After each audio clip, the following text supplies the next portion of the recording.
முருகா, வெற்றிவேல் முருகா. எனது அன்பு பிள்ளையே, உன் வாழ்வில் உனக்கு தேவையானதை செய்து கொடுப்பதற்கும் நீ நிம்மதியாய் சந்தோஷமாய் வாழ்வதை பார்த்து மகிழ்வதற்குமாகதான் உன் அப்பன் பழனி முருகன் இப்போது உன் வீடு தேடி வந்து விட்டேன். உன் வாழ்வில் உனக்கு கிடைத்த ஒவ்வொரு தோல்வியும் ஒரு அனுபவமாகத்தான் இருக்க போகிறது. நீ அடைந்த இழப்புகள் எல்லாம் உனக்கு லாபமாக மாறுவதற்கான நேரமும் வந்துவிட்டது. உனக்கு கிடைத்த ஒவ்வொரு ஏமாற்றமும் இனி நீ மிகப்பெரிய அளவில் அடைந்துவிடக் கூடாது, ஏமாற்றமாக மாறிவிடக் கூடாது என்பதற்கான எச்சரிக்கை மணியாகத்தான் கொடுக்கப்பட்டிருக்கிறது என்பதை உணர்ந்து கொள். உனக்கு கிடைத்த ஒவ்வொரு நஷ்டமும் கூட உனக்கு மிகப்பெரிய பாடமாக உன் வாழ்வில் பயன்படத்தான் போகிறது. ஒவ்வொரு காணாமல் போன விஷயங்களும் உன்னுடைய தேடலை அதிகப்படுத்திதானே உள்ளது. நான் சொன்னதை முழுவதுமாக புரிந்து கொள்ள வேண்டுமானால் இதை முழுவதுமாக கேள். நிச்சயம் உனக்கு தேவையான விஷயங்கள் எல்லாம் உன் வாழ்வில் வந்து சேரும்படி உன் அப்பன் பழனி முருகன் உன்னை ஆசீர்வதிப்பேன். உனக்கு கிடைத்த ஒவ்வொரு அனுபவமும், ஒவ்வொரு இழப்பும், ஏமாற்றமும், எல்லா விஷயங்களும் இனி உன் வாழ்க்கையை உயர்த்துவதற்கு உனக்கு துணையாய் இருக்க போகிறது என் செல்வமே. தேவைக்கு மேலே பொருளும் திறமைக்கு மேலே புகழும் உனக்கு கிடைக்கும்படி நான் செய்யத்தான் போகிறேன். எல்லா விஷயங்களையும் என் அருளாசியால் நீ பெறப் போகிறாய். ஆனால் அதற்குள்ளாகவே இப்போது ஒரு விஷயம் தவறாகிவிட்டது. நீ எதிர்பார்த்தது நடக்கவில்லை என்பதற்காக உன் விழிகளை ஏன் இப்படி கண்ணீரால் நிரப்பி வைத்துள்ளாய்? அது நான் உனக்கு கொடுக்க போகிற மற்றொரு பெரிய வாய்ப்பை மறைத்து விடும் அல்லவா? முதலில் கண்ணீரை துடைத்துவிட்டு கவலைப்படுவதை நிறுத்திவிட்டு உன் அப்பன் உனக்கு கொடுக்க போகும் வெற்றியை பெறுவதற்கு தயாராக என்னை நோக்கி ஓடிவா. வெற்றிக்கு எந்த குறுக்கு வழியும் கிடையாது என் செல்வமே. நீதான் நடந்து நடந்து அந்த வெற்றியை அடைந்து பெறவே ஆக வேண்டும். ஏனெனில் நீ எப்பொழுதும் நேர்மையாக நடக்க வேண்டும் என ஆசைப்படுகிற என் செல்ல பிள்ளை அல்லவா? கடந்து போகட்டும் என காத்திருப்பதை காட்டிலும் காலத்தோடு போட்டி போட்டு முன்னேறுவதுதானே சிறப்பானதாக இருக்கும். உனக்கான வெற்றி தானாக தேடி வரும் என எதிர்பார்த்திருப்பதை காட்டிலும் எல்லா கஷ்டங்களையும் கடந்து வந்து எனக்கானதை நான் நிச்சயம் பெற்றே தீருவேன் என என்னை நோக்கி ஓடிவா. அலைகள் ஓய்ந்த பிறகுதான் கடலில் போய் குளிக்க முடியும் என நீ பார்த்து கொண்டே இருந்தால் அது நடக்காத காரியம் அல்லவா? அலைகள் எப்படி ஓயும், நீ எப்பொழுது போய் கடலில் குளிக்க முடியும்? அதே போலதான் உன் வாழ்க்கையும். பிரச்சனைகள் ஓய்ந்த பிறகுதான் நான் வாழ்வேன், நிம்மதியாக சிரித்து மகிழ்வேன் என்று நினைத்தாயே. ஆனால் உன் வாழ்க்கை முழுவதையும் உன்னால் வாழவும் முடியாது, சிரித்து மகிழவும் முடியாது. எவ்வளவு பிரச்சனைகள் வந்தாலும் அத்தனையையும் ஒரு பக்கம் எதிர்கொண்டு வாழ்ந்து கொண்டே இருக்க வேண்டும். இன்னொரு பக்கம் நிம்மதியாக சந்தோஷமாக உன் குடும்பத்தோடு நேரத்தை செலவிட்டு உற்சாகமாக ஒவ்வொரு நிமிடத்தையும் அனுபவித்து ரசித்துக் கொண்டே இருக்க வேண்டும்.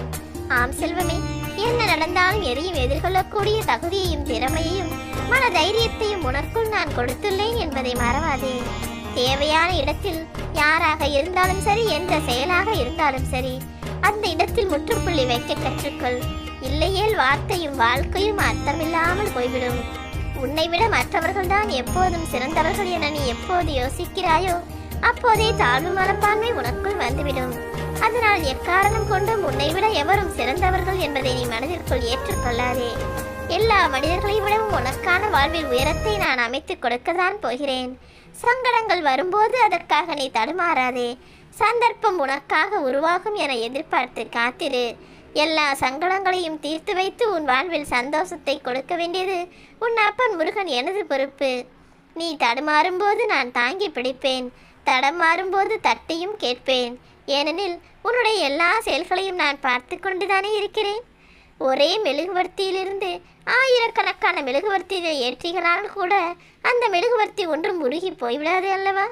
அதே போல்தான் உன் மனதிற்குள் இருக்கக்கூடிய மகிழ்ச்சியை எல்லோரிடமும் பகிர்ந்து கொள்ளும் போது அந்த மகிழ்ச்சி மிகவும் அதிகமாகிக் கொண்டேதான் போகுமே தவிர ஒருபோதும் குறைந்து முடிந்து போய்விடாது என் செல்வமே.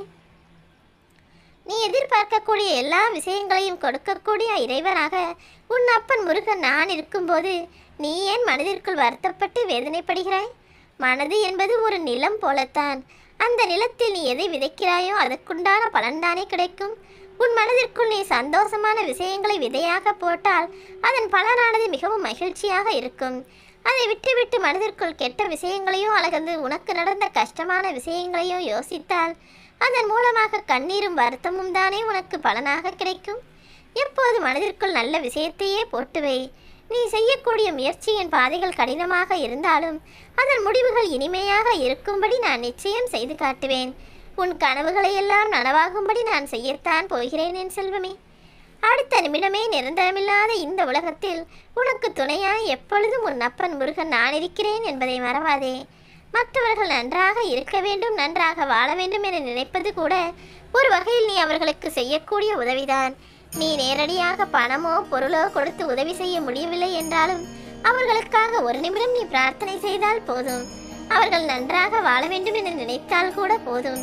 அந்த நல்ல எண்ணமே அவர்களுக்கும் நன்மைகளை செய்யும், உனக்கும் நன்மைகளை கூட்டிக் கொண்டு வந்து பல மடங்காக கொடுக்கும். இந்த உலகிலேயே மிக கூர்மையான ஆயுதம் என்பது அன்புதானே. அந்த அன்பை எல்லோருக்கும் அளவில்லாமல் கொடுக்கப்பார். கடனே இல்லாதவன் பணக்காரன், ஆனால் நோயே இல்லாதவன் லட்சாதிபதி. ஆனால் இவர்களை காட்டிலும் கோபமே இல்லாதவன் தான் கோடீஸ்வரன் என்பதை உணர்ந்து கொண்டு கோபத்தை ஒதுக்கி வைக்கக்கூடிய சிறந்த குணமுள்ள மனிதனாக நீ வாழப்பார்.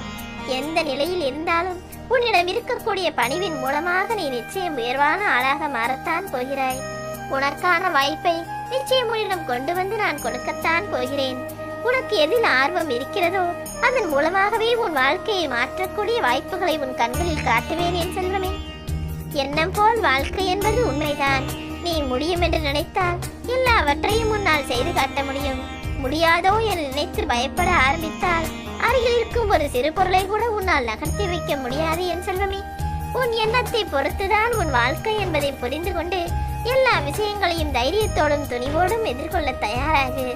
நீ மனதால் செய்கிற எந்த காரியமும் நிச்சயம் வெற்றியைத்தான் கொடுக்கும். முழு மனதோடு எந்த காரியத்தையும் சரியாக சிறப்பாக செய்து முடித்தால் தோல்வி என்பது உன்னை நெருங்கவே நெருங்காது என்பதை உணர்ந்து கொள். மகிழ்ச்சி என்பது உன் மனதிற்கு உண்டான சாவி போன்றது. இந்த மகிழ்ச்சியை நீ வெளியில் போய் எங்கும் விலை கொடுத்து வாங்க கூடாது என் செல்வமே. உன்னுடைய மகிழ்ச்சி உனக்குள் தான் இருக்கிறது என்பதை புரிந்து கொண்டு அதை முறையாக கையாள கற்றுக்கொள். எவ்வளவு பணிச்சுமை இருந்தாலும், நேரமே இல்லாமல் நீ வாழ்ந்தாலும், முயற்சி செய்தாலும், உழைத்தாலுமே கூட உன் குடும்பத்திற்காகவும் உனக்காகவும் சில மணி நேரங்களை சந்தோஷமாக செலவிட முயற்சி செய்து பார்.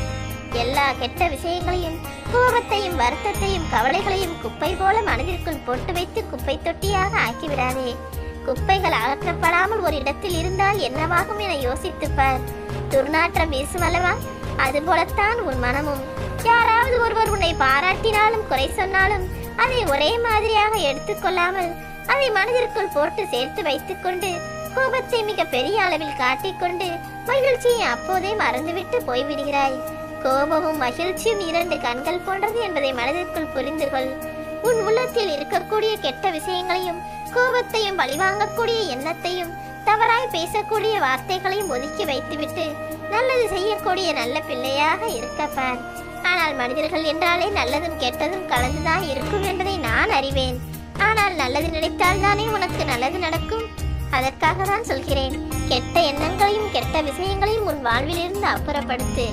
எல்லாமே உனக்கு நல்லதாக நடக்கும்படி உன் அப்பன் பழனி முருகன் நான் செய்வேன். உனக்கானதை கொடுக்கத்தான் இப்போது உன் வீடு தேடி வந்துள்ளேன்.